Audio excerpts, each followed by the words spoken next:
નમસ્કાર મિત્રો, સ્વાગત છે તમારું એક નવા વિડીયોમાં। આશા છે કે તમે બધા મજામાં હશો। મિત્રો, જે હોસ્પિટલમાં પતિ ડૉક્ટર હતો એ જ હોસ્પિટલમાં તેની છૂટાછેડા લીધેલી પત્ની ડિલિવરી કરાવવા માટે દાખલ થઈ હતી અને જ્યારે તે હોસ્પિટલમાં પહોંચે છે ત્યારે તે ખરાબ રીતે ચીસો પાડે છે, પગને પછાડે છે। તાત્કાલિક ડૉક્ટર દોડીને આવે છે અને આખો નર્સ સ્ટાફ ત્યાં એકઠો થઈ જાય છે। જ્યારે એક ડૉક્ટર તેની હાલત નિહાળી રહ્યો હતો ત્યારે અચાનક ચોંકી જાય છે, કારણ કે તે ડૉક્ટર બીજો કોઈ નહીં પરંતુ તેની છૂટાછેડાવાળી પત્નીનો પતિ હતો। છેવટે તે બંને વચ્ચે એવું શું થયું હતું જેના કારણે તેઓ અલગ થઈ ગયા? આખરે શું છે આ પતિ પત્ની વચ્ચેની કથાની પાછળની હકીકત? મિત્રો, આજની જે સાચી વાર્તા હું તમને સંભળાવવા જઈ રહી છું તે ઉત્તરાખંડની છે। ઉત્તરાખંડમાં રાજવીર નામના વ્યક્તિ હતો જે સરકારી વિભાગમાં કર્મચારી હતો। તેમની એક પુત્રી હતી જેનું નામ ખુશ્બુ હતું। રાજવીરે પોતાની પુત્રી ખુશ્બુના અભ્યાસ માટે એક પ્રખ્યાત કોલેજમાં એડમિશન કરાવ્યું હતું। ખુશ્બુ રોજ ભણવા જતી। રાજવીર માટે ખુશ્બુ જ તેના જીવનનો કેન્દ્ર બિંદુ હતી, કારણ કે ના તો રાજવીરનો બીજો કોઈ પુત્ર હતો અને ના તો બીજી કોઈ પુત્રી। એકમાત્ર સંતાન હતી તે। રાજવીર પોતાની દીકરી પર ખૂબ જ પ્રેમ વરસાવતો હતો। દોસ્તો, જેમને એક જ સંતાન હોય છે તેઓ પોતાના દીકરા કે દીકરી પર દુઘનો લાડ પ્રેમ કરતા હોય છે।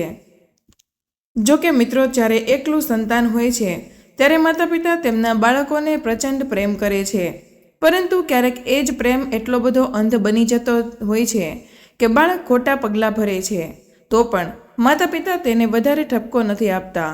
આ જ કારણ છે કે જેમને એક જ સંતાન હોય છે તે મોટા ભાગે બગડી જાય છે। આ બાજુ જ્યારે ખુશ્બુ ઇન્ટર પાસ કર્યા પછી ગ્રેજ્યુએશન માટે કોલેજમાં પ્રવેશ લે છે ત્યારે તેના શોખ અચાનક વધી જાય છે, કારણ કે તેના પિતા રાજવીર પાસે સારી દોલત હતી અને એ દોલત આખરે જાય તો ક્યાં જાય? બધી દોલત તો ખુશ્બુ માટે જ હતી।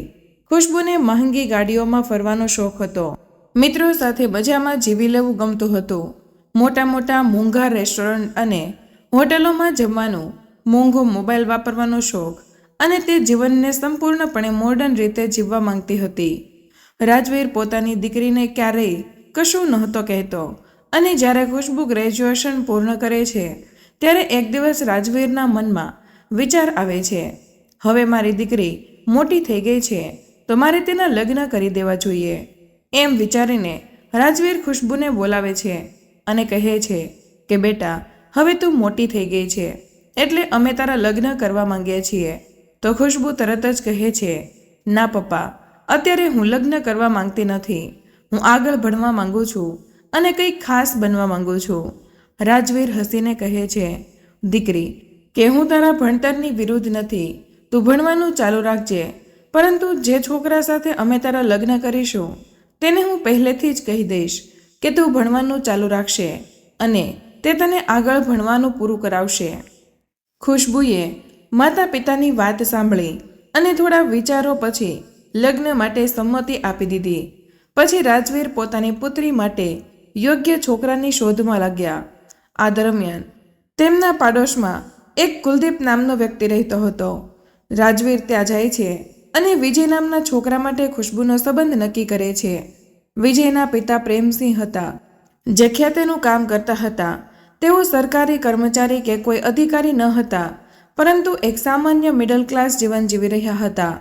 પ્રેમસિંહના પુત્ર વિજયે ડૉક્ટર બનવા માટે અભ્યાસ શરૂ કર્યો હતો। હવે લગ્નની તારીખ નક્કી થઈ જાય છે અને જ્યારે ખુશ્બુના વિજય સાથે લગ્ન થઈ જાય છે તે પછી ખુશ્બુ નવા જીવનની શરૂઆત માટે વિજયના ઘરે પગ મૂકે છે। મિત્રો, લગ્ન થયા પછી પણ ખુશ્બુના જૂના શોખ જળવાઈ રહે છે। સારા રેસ્ટોરન્ટમાં જમવાનું, મોંઘી હોટલોમાં જમવું, મોંઘી ગાડીઓમાં ફરવું, મોંઘા ફોન વાપરવા, મોડર્ન રીતે જીવવું અને ટૂંકા કપડાં પહેરવા। આ વાત વિજય અને તેના માતા પિતા માટે હજમ કરવી ખૂબ જ મુશ્કેલ બની જાય છે। એક દિવસ વિજયના પિતા પ્રેમસિંહ ખુશ્બુને કહે છે, જો બેટા, તું હવે આ ઘરની વહુ છે, પુત્રી નથી, પરંતુ જો પુત્રી હોય તો પણ પોતાના માતા પિતાની ઇજ્જતનું ધ્યાન રાખે છે, શાળીન વસ્ત્રો પહેરે છે, તું વહુ થઈને ટૂંકા કપડાં કેમ પહેરે છે અને તારા આ ઊંચા શોખ અમે ખેતી કરનારા સામાન્ય મિડલ ક્લાસ લોકો છીએ. અમારું જીવન સાદું છે અને અમારે તારા પતિ વિજયના અભ્યાસ માટે પણ પૈસા ખર્ચવાના છે. તારે મિડલ ક્લાસ જીવનશૈલી અપનાવવી પડશે. આટલા ઊંચા શોખ આપણે ઉગારી શકીશું નહીં. આ વાત ખુશ્બુને ખૂબ જ ખરાબ લાગે છે. તે ગુસ્સે થઈને જવાબ આપે છે, મેં આ રીતે જીવીને આજીવન જીવન પસાર કર્યું છે.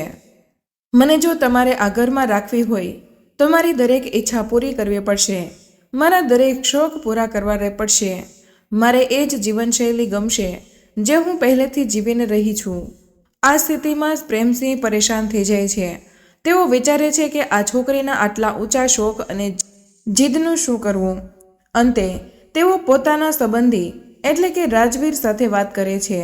પ્રેમસિંહ રાજવીરને કહે છે, તમારી પુત્રી ખુશ્બુ તો અહીંયા કોઈની વાત સાંભળતી જ નથી. પોતાનું મનમાન્યું જ કરે છે. ટૂંકા કપડાં પહેરે છે, મોંઘા શોખ રાખે છે અને અમે તો સાદા ખેડૂત લોકો છીએ. આટલા ઊંચા શોખ અમે કેવી રીતે પૂરા કરી શકીશું? એ સાંભળીને રાજવીર પણ સામેથી જવાબ આપે છે, જુઓ, અમારી દીકરી એકલી એક છે. અમે તેને ખૂબ જ લાડ પ્રેમથી ઉછેરી છે. અમે તેને ક્યારેય કોઈ દુઃખ પડવા દીધું નથી. તેને જે ગમશે તે જ તે કરશે અને જે શોખ હશે તે તમે પૂરા કરવા પડશે. એ માટે જ તો અમે આ લગ્ન કરાવ્યા છે. આ વાત સાંભળીને પ્રેમસિંહ ચોંકી જાય છે. તેમને સમજાઈ જાય છે કે આ ખુશ્બુ આટલી જિદ્દી કેમ છે, કારણ કે તેના માતા પિતાએ તેને માથે ચડાવીને રાખી હતી. આ જ કારણે તે કોઈની વાત સાંભળવા તૈયાર જ નથી. મિત્રો, ધીમે ધીમે આ જ માથાકૂટ કરતી કસોટી વચ્ચે વિજય અને ખુશ્બુના લગ્નના 6 મહિના વીતી જાય છે. વિજય રાત દિવસ સખત મહેનત કરીને પોતાની ડોક્ટરીની તૈયારીમાં જતો રહે છે, કારણ કે તેનું સપનું એક સફળ ડોક્ટર બનવાનું હતું. તે ભણવામાં હોશિયાર અને દેખાવમાં પણ ખૂબ જ સુંદર હતો. આ બાજુ ખુશ્બુ વિજયના ઘરમાં રહેવા છતાં પોતાના શોખ અને જીવનશૈલી છોડવા માટે તૈયાર ન હતી. તેને હંમેશા પિયરમાં જે જિંદગી જીવી હતી એ જ જીવવી હતી. મોંઘી ગાડીઓમાં ફરવું, મોડર્ન કપડાં પહેરવા, રેસ્ટોરન્ટમાં ખાવું અને યાર મિત્રો સાથે સમય પસાર કરવો. વિજયના માતા પિતા પ્રેમસિંહ અને પરિવારજનોએ ઘણીવાર કહ્યું, બેટા, તું હવે આ ઘરની વહુ છે. તારે અમારો રિવાજ અને સંસ્કૃતિ અપનાવવી પડશે. પરંતુ ખુશ્બુ આ વાત સાંભળવા તૈયાર ન હતી. તે ગુસ્સે થઈને કહેતી, મારે મારી જીવનશૈલી બદલવી નથી. તમે મને મારા શોખ અને ઈચ્છાઓથી દૂર નહીં રાખી શકો. જેમ જેમ સમય પસાર થતો જાય છે તેમ તેમ આ તણાવ વધતો જાય છે. 6 મહિના પછી ખુશ્બુ પ્રેગ્નન્ટ થઈ જાય છે. પરંતુ આ સમાચાર સાથે ખુશી લાવવાના બદલે તણાવ અને ફરિયાદો વધુ વધી જાય છે. ખુશ્બુ પોતાના પિતાને રાજવીરને ફોન કરે છે, પપ્પા, હું આ ઘરમાં હવે એક ક્ષણ પણ નથી રહી શકતી. આ લોકો મને ખુશ રાખી શકતા નથી. શોખ તો દૂરની વાત છે, બેસિક જરૂરિયાત પણ પૂરી નથી કરતા. તમે કેમ મારું લગ્ન આવા લોકો સાથે કરી દીધું? આ સાંભળીને રાજવીર તરત જ દોડી આવે છે અને પોતાની દીકરી ખુશ્બુને લઈ જાય છે. બેટા, ચિંતા ન કર, થોડા દિવસ પછી બધું ઠીક થઈ જશે. તેમને પણ આદત પડી જશે. એમ કહીને તે દીકરીને ચંતાડે છે. ખુશ્બુ પિયરમાં રહીને પણ પોતાના શોખમાં ડૂબેલી જ રહે છે. છોકરાઓ સાથે હોટેલમાં જવું, રાતભર બહાર ફરવું, શોર્ટ કપડાં પહેરીને પાર્ટી કરવી. તેને એ વાત પણ ભૂલી દીધી હતી કે હવે તે પરિણીત છે અને માતા બનવાની છે. ધીમે ધીમે તેના બધા જ યાર મિત્રો પણ સમજીને તેનો સાથ છોડી દે છે. અહીંયા વિજય આ બધાથી દૂર રહીને પોતાના અભ્યાસ પર ફોકસ કરે છે. રાત દિવસ મહેનત કરીને તે આખરે ડૉક્ટર બની જાય છે. તેને ઉત્તરાખંડની એક મોટી સરકારી હોસ્પિટલમાં નિમણૂક મળે છે. બીજી બાજુ ખુશ્બુ પોતાના પિયરમાં એકલાઈ અનુભવે છે. જ્યારે 9મો મહિનો પૂરો થાય છે ત્યારે તેના પેટમાં દુખાવો શરૂ થાય છે. રાજવીર તરત જ એમ્બ્યુલન્સ બોલાવીને તેણીને હોસ્પિટલમાં લઈ જાય છે. હોસ્પિટલમાં ખુશ્બુ દુખાવાથી તડપી રહી હતી, ચીસો પાડી રહી હતી. આખો સ્ટાફ ભેગો થઈ જાય છે. મોટી ડૉક્ટરને બોલાવવામાં આવે છે અને તે વખતે વિજયને કંટ્રોલ રૂમમાંથી જાણ કરવામાં આવે છે કે એક ગંભીર દર્દી ડિલિવરી માટે આવે છે અને તાત્કાલિક લોહીની જરૂર છે. વિજય દોડીને આવે છે અને તે જોઈને ચોંકી જાય છે કે દર્દી બીજું કોઈ નહીં તેની છૂટાછેડા થયેલી પત્ની ખુશ્બુ હતી. વિજય તેને જોઈને ચોંકી જાય છે.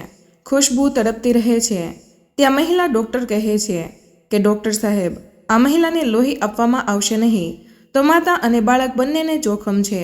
લોહી સમયસર ના મળ્યું ને તો વિજય અને રાજવીર બંને ગભરાઈ જાય છે. બ્લડ બેંકમાં કોઈ લોહી ઉપલબ્ધ ન હતું. ડૉક્ટરે સાફ કહી દીધું હતું કે 1 કલાકમાં લોહી ન મળ્યું તો બચાવવું મુશ્કેલ છે. વિજય એક ક્ષણ પર વિચાર કર્યા વગર કહે છે કે મારું લોહી કાઢી લો અને તેને ચડાવો. મહિલા ડૉક્ટર આશ્ચર્યમાં બોલી ઉઠી છે કે પરંતુ તમે? હા, હું તૈયાર છું, વિજય દ્રઢ સ્વરે કહે છે. તરત જ 1 બોટલ વિજયનું લોહી કાઢીને ખુશ્બુને ચડાવવામાં આવ્યું. ડિલિવરી સફળ થાય છે. ખુશ્બુએ એક સુંદર પુત્રને જન્મ આપ્યો. ત્યારબાદ વિજય શાંતિથી પોતાનું કામ કરી પોતાના કેબિનમાં પરત જાય છે. સાંજે શિફ્ટ પૂરી થાય છે તો તે ઘરે ચાલ્યો જાય છે. ખુશ્બુને હોશ આવે છે. જે જુએ છે કે એના બાજુમાં તેનો પુત્ર સૂતો હોય છે. એકદમ વિજય જેવો ચહેરો. તે રડી પડે છે, ખુશી અને દુઃખ બંનેના આંસુઓ સાથે. ત્યાં મહિલા ડૉક્ટર આવી. ખુશ્બુ તેને જોઈને રડતા રડતા કહે છે કે મેડમ, તમારો ખૂબ ખૂબ આભાર. તમે મને અને મારા બાળકને બચાવી લીધા છે. મહિલા ડૉક્ટર હળવા મલકાટ સાથે કહે, આભાર મારો નહીં, એ ડૉક્ટરનો માનો જેમણે પોતાનું લોહી આપીને તમારું જીવન બચાવ્યું. ખુશ્બુ આશ્ચર્યમાં બોલી, એ ડૉક્ટર કોણ હતા? મને તેને મળવું છે. ત્યારબાદ વિજયને બોલાવ્યો. વિજય ધીમા પગલાંએ ઓપરેશન થિયેટરમાં આવ્યો અને જ્યારે ખુશ્બુની નજર તેના પર પડી ત્યારે તે સ્તબ્ધ રહી ગઈ. આંખો પહોળી થઈ ગઈ. શરીર પર પરસેવો છૂટી ગયો અને આખું શરીર શરમથી ડૂબી જાય છે. તે બંને મનમાં વિચારવા લાગે છે, આ તો મારા છૂટાછેડા લીધેલા પતિ છે. એ વિજય જ જેને મેં ગરીબ ભિખારી કહીને હંમેશા અપમાનિત કર્યો હતો. હું તો ક્યારેય એમની કદર જ નહોતી કરી શકી અને આજે એ જ માણસે મારું જીવન બચાવ્યું. ખુશ્બુ એકદમ રડવા લાગી, હાથ જોડીને અને વિજયના પગે પડવા માટે આગળ વધે છે. પરંતુ વિજય શાંત સ્વરે કહ્યું, ખુશ્બુ, પગે પડવાની જરૂર નથી. તું જેમના સંસ્કારમાં મોટી થઈ છે, તું ત્યાંનું જ પ્રતિબિંબ છે. આ તારો દોષ નથી.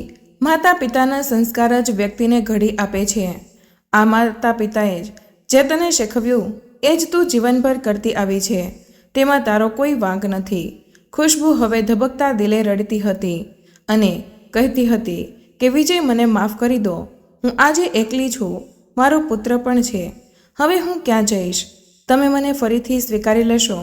વિજય શાંત આંખોએ કહે છે, ખુશ્બુ, હું ગરીબ ભિખારી માણસ છું. તારા ઊંચા શોખ હું નહીં પૂરા કરી શકું. મોંઘી ગાડીઓ, રેસ્ટોરન્ટની મોજ મસ્તી અને શોર્ટ ડ્રેસવાળો જીવનશૈલી હું આપી શકીશ નહીં. મારા જીવનમાં સીધા માર્ગે ચાલવું અને માતા પિતાની માન્યતાઓ સાથે જીવવું એ જ મહત્ત્વ છે. હવે તું મારી સાથે એ રીતે જીવી શકીશ? આ વાત સાંભળીને ખુશ્બુ તૂટી પડે છે. ત્યાં રાજવીર પણ પહોંચી જાય છે અને આંખોમાં આંસુ લાવીને કહે છે, બેટા વિજય, મારી પુત્રી ખુદ પોતાના જીવન માટે લાચાર થઈ ગઈ છે. મારી દીકરીને માફ કરી દેજે. હવે તો તું પિતા બની ગયો છે. તારા પુત્ર માટે તો તું તેને સ્વીકારી લે. વિજય થોડો વિચાર કરે છે. ત્યારબાદ તેને માતા અને પિતા પણ આવે છે અને તેને કહે છે કે બેટા, હવે બાળકે આ દુનિયામાં પગ મૂક્યો છે તે તો તારો જ વારસ છે. બાળકના ભવિષ્ય માટે પણ તારે ખુશ્બુને સ્વીકારવી પડશે. વિજય આખરે સહેમતીમાં માથું હલાવે છે. મારા પુત્રના ભવિષ્ય માટે અને તારા સુધારા માટે પણ હું તને સ્વીકારું છું. ખુશ્બુ, પણ હવે તારે મારી સાથે એ જ રીતે જીવવું પડશે જે રીતે મારા પરિવાર જીવે છે. આ સાંભળીને ખુશ્બુ કાંપતા હોઠોએ કહે છે કે હા વિજય, હવે હું બદલાઈ જઈશ. હવે હું મારા પુત્ર માટે, તમારા માટે અને આ પરિવાર માટે પોતાને ફરીથી ઘડીશ. વિજય ખુશ્બુને રજા અપાવે છે અને તેને પોતાના ઘરે લઈ જાય છે. ભગવાનને સાક્ષી માનીને બંને ફરીથી જીવનની નવી શરૂઆત કરે છે. આ વાર્તા આપણને એ સૂચવે છે કે શોખ અને ભોગવી લેનાર સંબંધો લાંબા ગાળે ટકી શકતા નથી. પતિ અને પત્ની એ જીવનસાથી છે, માત્ર મોજ મસ્તી માટેના સાથીદારો નહીં. પૈસાની ગર્વભેર જીવીને પતિને અપમાન કરવાથી સુખ નથી મળતું. ખરાબ સમયે સાથ આપનાર માણસ જ સાચો સાથી હોય છે. તો મિત્રો, તમને અમારી વાર્તા કેવી લાગી તે કમેન્ટમાં જરૂર જણાવજો. પસંદ આવી હોય તો લાઈક અને તમારા મિત્રો સાથે શેર કરજો. ચેનલ પર નવા હોય તો ચેનલને સબસ્ક્રાઈબ કરવાનું ભૂલશો નહીં. મળીએ એક નવા વિડીયોમાં. ત્યાં સુધી બધા જ મિત્રો સ્વસ્થ રહો, મસ્ત રહો, સુરક્ષિત રહો. ધન્યવાદ.